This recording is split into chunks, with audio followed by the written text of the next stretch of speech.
Feeling a little unsettled and stressed with the way things are in our world? Experience the peace of Jesus with Finding Peace, our 5-day devotional. Visit purposely.com to sign up. Purposely. Your life, God's purpose. Listen at purposely.com.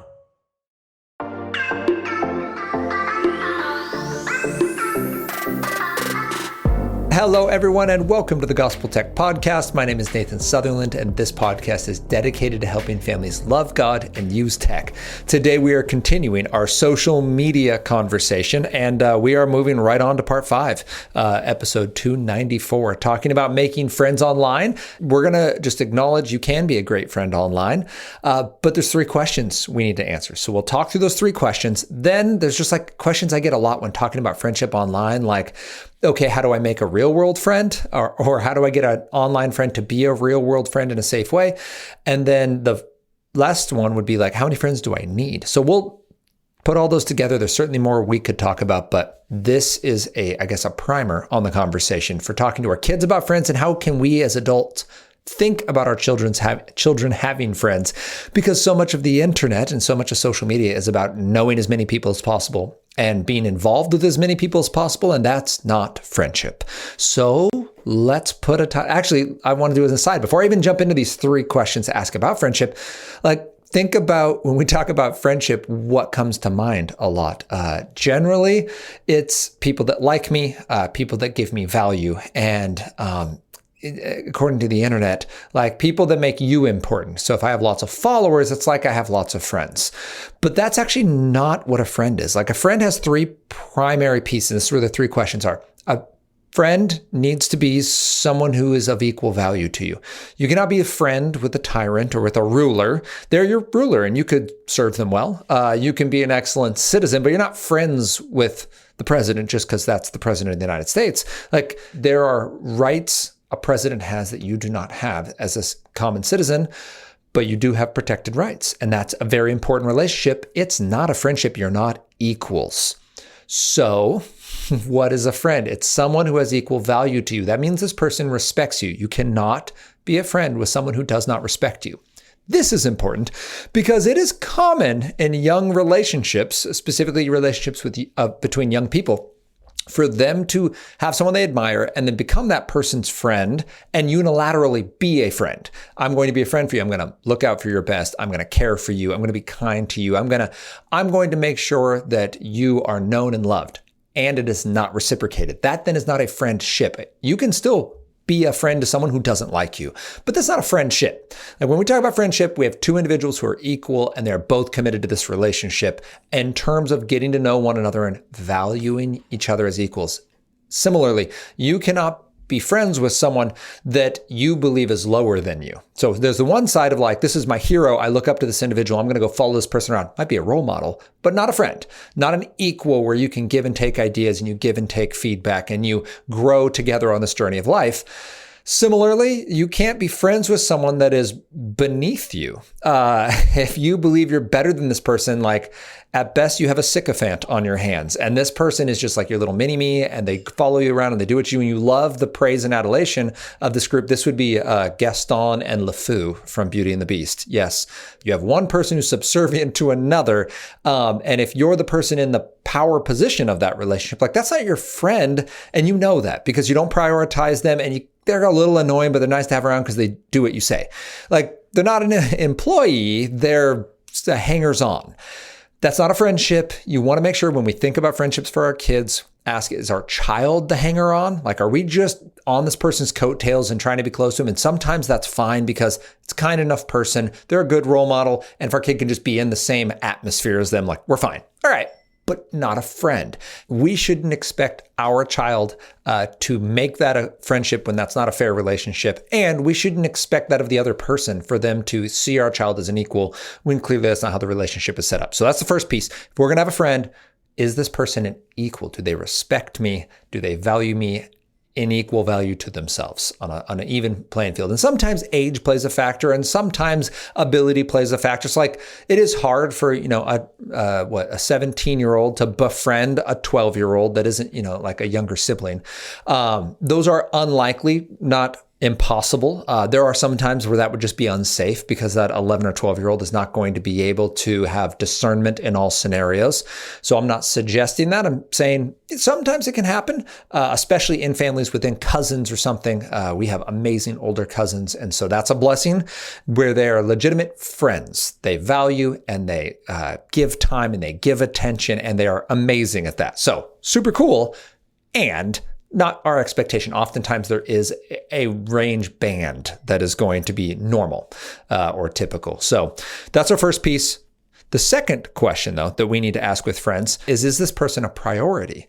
So does this person make your child a priority? And does your child make this person a priority? Meaning, do we take time out of real life to spend time with this person? And I'll touch on why the digital spaces don't count as a primary form of interaction. But before I get there, I want to talk about this. Are you a priority? Meaning, do they say no to something in their life in order to say yes to you? And it isn't every single day. And it's not that you're the center of their universe or that you're somehow weirdly codependent. You can't function without one another. It's just you're an important part of their life. And so they'll say no to other hangouts, and they'll say no to other events, and they'll say no to other things in their calendars in order to say yes to you. That's important. Because sometimes people say, well, social media, my child has to be on social media because that's where their friends are. Or my child has to be on this video game because that's where their friends are. And I absolutely agree those can support good real world friendships. Being on social media allows them to connect and communicate about real world plans. So that's where they are. And there's not a lot of phone hard lines you can call anymore where you call their house phone and they can pick it up. Although there is something called Tin Can that we are going to be checking out and touching in on later, which is basically like a Wi-Fi version of a landline. So hold that idea. There might be a time where we can, again, call a common line in order to have young people connect with one another without the distractions, advertisements, and directed marketing to distract and take their attention and focus. But since I don't know that product fully yet, what I will say is it's very common for social media to play a role. Have it on your phone, parent, and your child can jump on there and connect with friends, and it's 5 to 10 minutes in a day, under 30 minutes for sure. If you're using more than 30 minutes a day on social media and you're under the age of 18, you're doing it wrong. Like, I can do it in under 30 minutes a day, and it's my job. So let's just be very intentional with how we're using it, but it can help connect, help plan events, help make sure everyone's in the loop and on the same page. And it is important to know when we talk about being a priority that, for example, video games already have a priority baked into them. That video game's priority is to keep you playing. So it has levels and it has bosses and it has challenges for you to go through. And that is fun to do, but it removes the priority from the person that you're trying to be a friend with to the activity. And it is very easy for us to spend a lot of time together and to have never actually hung out. We have a common experience, but that experience was what was exciting and it was designed for me and you just happened to be there. So same thing with social media. I might follow you. We might be friends online, but social media's job is not to help you and me connect. It's not to make sure we're of equal value. It's to track followers. It's to drive algorithmic information to us to take our time, our focus, and our money. That is the goal of social media, is to keep you a little bit longer than you intended to stay. This is why shorts and reels are a thing. If they can't get you to stay for, a full 5-minute video on YouTube, maybe they can get you to stay 30 seconds on another. And it is tricky because it's social in that you're connecting with people, but its job is to connect you with as many people as possible. There are people you follow that you never see the feed of because the algorithm just never gives it to you. So yes, social media and video games can be a way to connect with real world friends, but they're gonna need to be real world friends. And I promised I would get to that at the intro there. And I just wanna note that that's what we're talking about is when you become convenient through digital spaces, you can become disposable. You can become yet another icon on a busy device rather than an individual who has purpose and value that becomes a lot harder to ignore. So yes, go to those spaces. They help you build those real world relationships, but we are talking about real world relationships as our primary and foremost objective in building friends. This is a great conversation to have with our children. Who's your best friend? Or who are 3 people that are your friends? Do you feel like you have any friends right now? And if you don't, okay, we can build those. But it's okay to acknowledge, like, man, I don't feel like I have any friends right now. Anna and I have both been in seasons as adults. We're like, man, like in this season, we know a lot of people in real life and we don't feel like we have friends. So pray about it, walk into it, but assess with your child, does this other kid consider you an equal? Do they value your ideas? Do they value you as a person? Do they value your time? Do they show up when they say yes? And do they let you know when they're going to be busy? Like, it's okay to not spend forever together. That's all right. And like, are they making you a priority? By the way, parents, it's okay when your child transitions, let's say from elementary to junior high. It's okay that a friend who was really, really tight in elementary school just goes a different direction for this season. That's fine. Whether it's a sports friend or a school friend or a church friend or even a family member, not like in the maybe in the house. Kid goes to college and maybe that child goes off and pursues his or her goals and mission in the Lord. Like, that friendship may take a backseat for a season. Just know that that's okay. This isn't how do we trick people into being our friends forever and somehow depending on them for satisfaction. The point is, we believe we have friends. Well, do they value us and do they prioritize us? Those are the two. And if they don't, drop them like they're hot or make them a greater priority. Like, maybe it's not toxic yet, but we've just been kind of foolish and just it works because there are no problems. And then we get our feelings hurt when a higher priority object comes up or opportunity comes up and we didn't really establish like, but I want to see you and I want to spend time with you and I value this relationship. Like, those are things we have to build in and not just take what's convenient, because then we just start falling prey to the urgent and it will be days, weeks, months before those people we really care about happen into our lives again. So we prioritize them. Third and finally is that piece of, do we know them in real life? I know personally young people who have been on a video game for a specific case of young men. I have not yet to meet a young lady where this happens, but young men that I know will play a video game because that's where my friends are.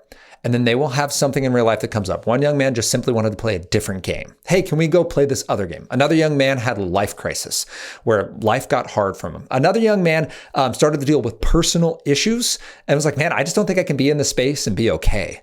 And in all three cases, the people that he believed were his friends, but were primarily digital acquaintances, proved that they were in fact just squad members. They weren't friends. They did not prioritize him. They did not value him. Each of these young men had to then go look for third-party resources rather than the individuals they were going to, and that community that he or she was a part of, they had to go to other individuals. That's really hard. Why? Because the device itself, the medium itself, is actually designed to not support that. So video games are designed to give you a level and a boss and a goal other than knowing someone. It just is. So you happen to be playing with people and you get to know them sometimes during the game, but like there's a lot of hurdles to jump and it's very easy for that person to just click a new tab and you became convenient and therefore disposable and your life became complicated and they're not here for that. They're here to escape the complication of their own life. Same thing with social media. Yeah, you can follow people and you can connect with them, but it's hard to be intentional and that app and device is trying to distract you. It's trying to send you places that you didn't intend to go, even if it's just connect with 20 people instead of the 2 that you really want to know more. And then finally shows an endless amount of living in other people's stories rather than in your own. And so there was that young man who said, you know what, I've deleted these social media apps off my device. I asked why. I thought I knew. I figured it was going to be like image-based, purity stuff. And he said, nope, I've spent so much time living in other people's stories. I don't know how to live my own. I love the quote, when C.S. Lewis and George MacDonald and Tolkien were part of the Inklings, there was a group of writers and thinkers who worked together.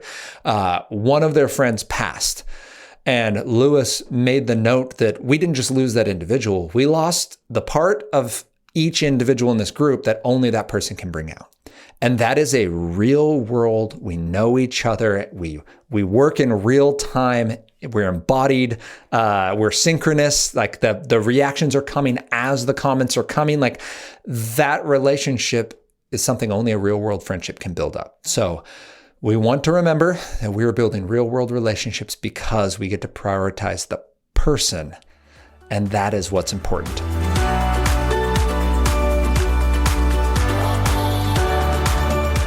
Parents, as we strive to raise kids who love God and use tech, it's intimidating to look at this next stage of life and think about what academics may look like for them. When you're thinking about college, consider George Fox University for your children because of 3 things. First, it's going to give you a more intimate, known environment where they have a focus on being known personally, academically and spiritually. Your child will grow in their faith. 93% of undergrad students at George Fox last year said that being at George Fox has helped them grow in their relationship with Jesus. We also want them to grow academically, which means being a part of a university with rigorous academic standards and opportunities to be engaged. They have a nationally recognized engineering, nursing, and education programs, as well as chances to study abroad here within the U.S. and then internationally. And finally, personally, to be part of a vibrant campus atmosphere where you can play intramural sports or part of their NCAA Division III athletic programs with 23 sports available. Go to a place that's going to support your goals, not try to make you support theirs. To have that goal be to raise you up to be all God's called you to be, and to truly equip your young person to love God, and then from their love of God to go wherever God has called them. And that includes being equipped with a degree that'll help them do that, to be missionally equipped to love and serve others, to lead where God has planted them, and to know the gospel for themselves, to be able to share it with others. So George Fox University is an amazing resource for our kids, for our community here in the Northwest, and for anyone who's looking to raise up a young person who can love God and from that, love others.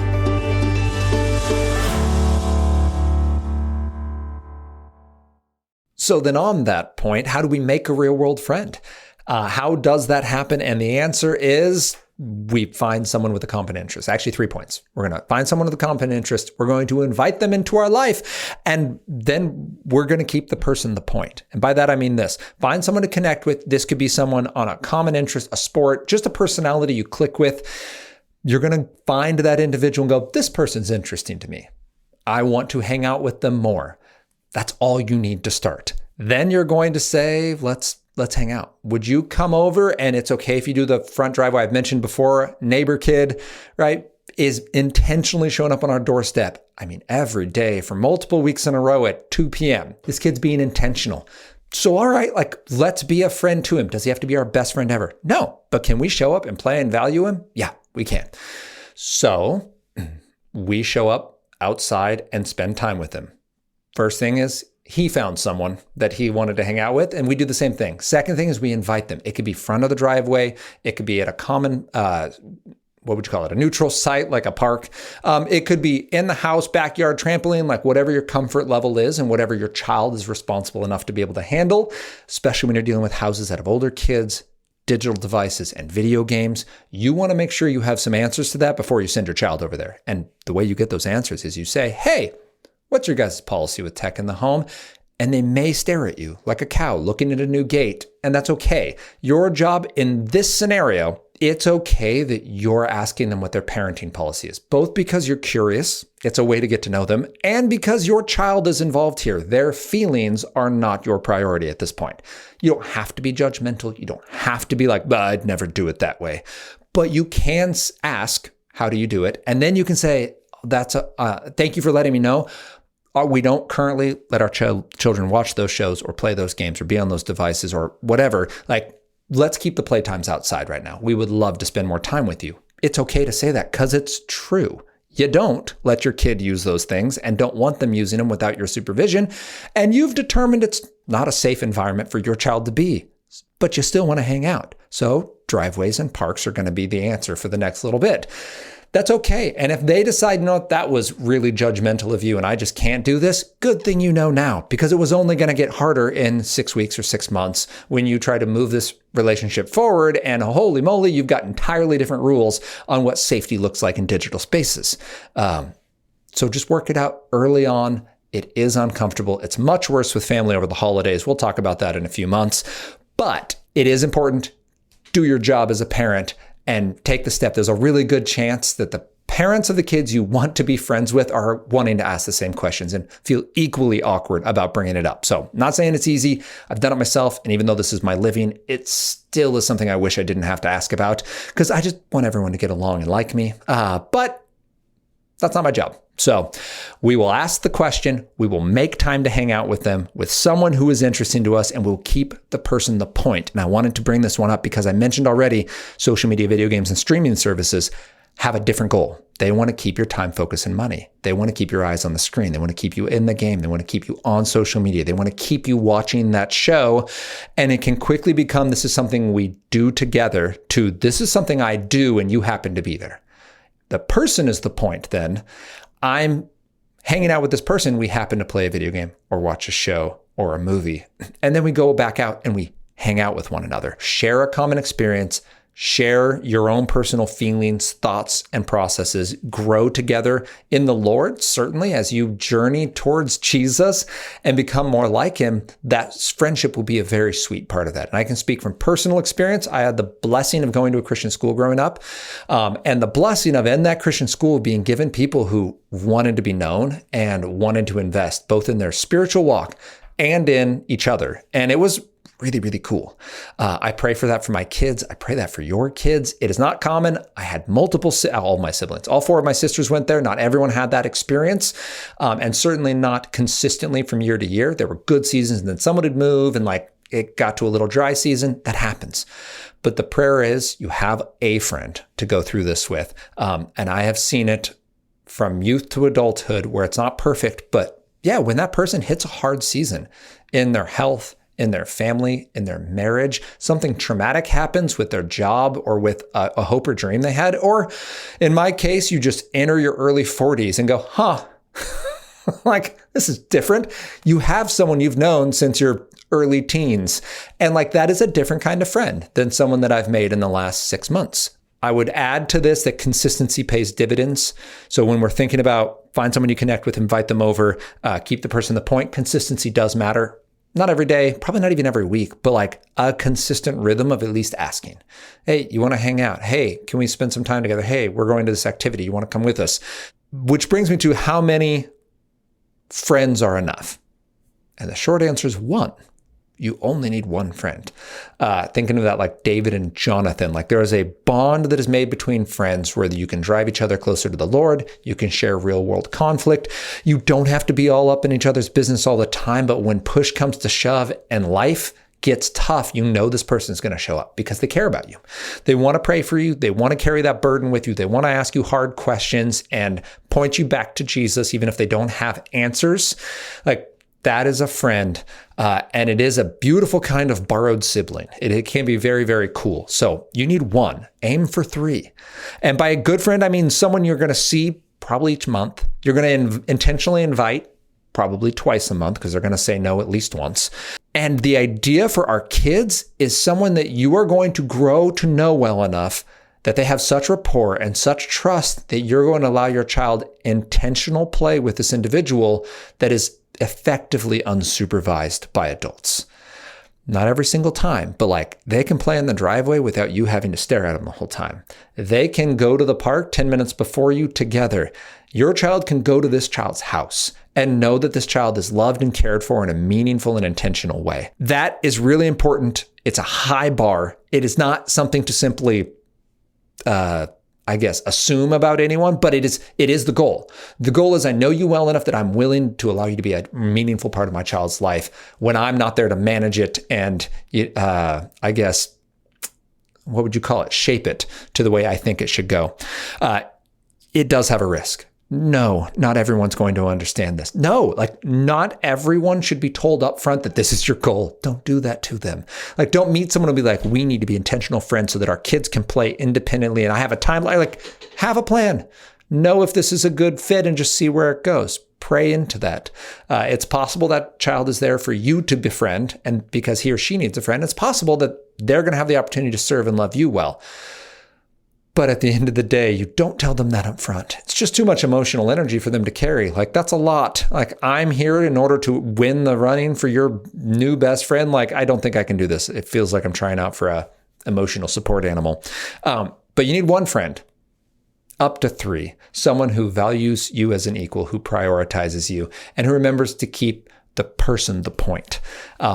With that, in closing on this idea, we can pray for good friends.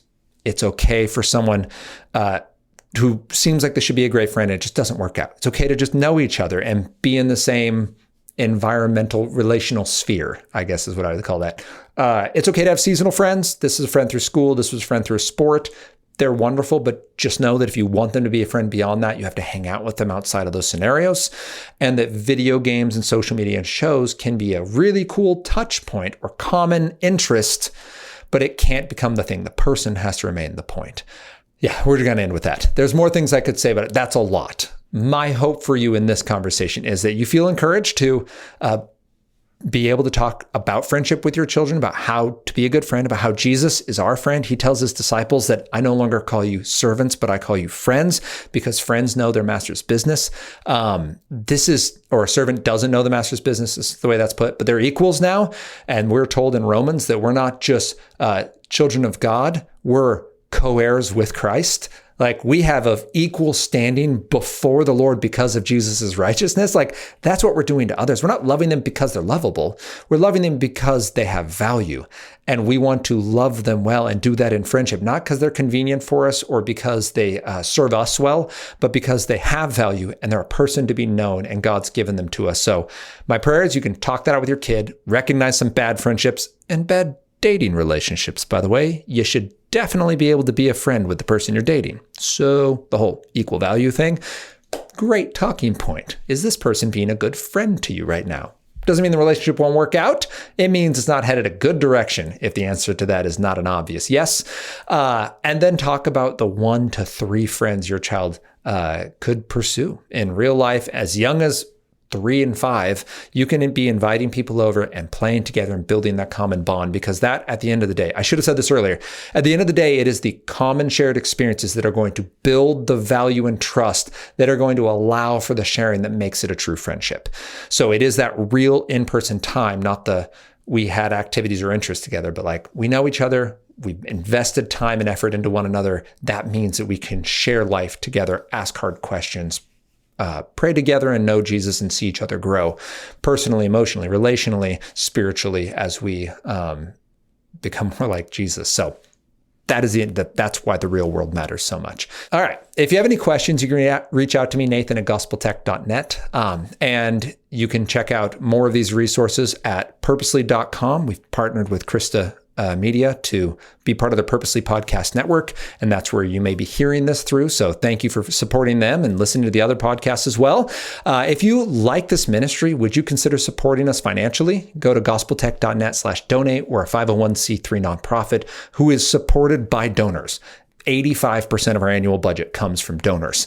And those resources allow us to supply free resources like this podcast, or resources like talks, where I go and give a workshop at a church or a school that may not be able to afford a full workshop, but we can do it because supporters are generous. So thank you for being a part of it.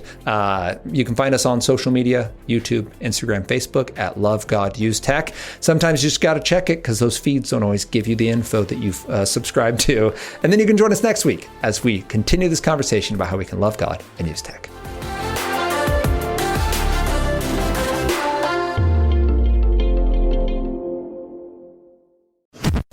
Thanks for listening. We just wanted to take a minute to let you know that just like you and your family, Purposely is also part of a family, the Krista Family of Ministries. Krista helps kids and teens learn and grow in their faith at King Schools and Miracle Ranch Camp. And Krista shares Jesus with people in the poorest, most remote places through World Concern. Krista Senior Living is a community of love and care, and Krista Media is a place of hope on the radio. God is changing lives through these 5 ministries, and Krista is on mission to share the good news of Jesus. To learn more, visit krista.org.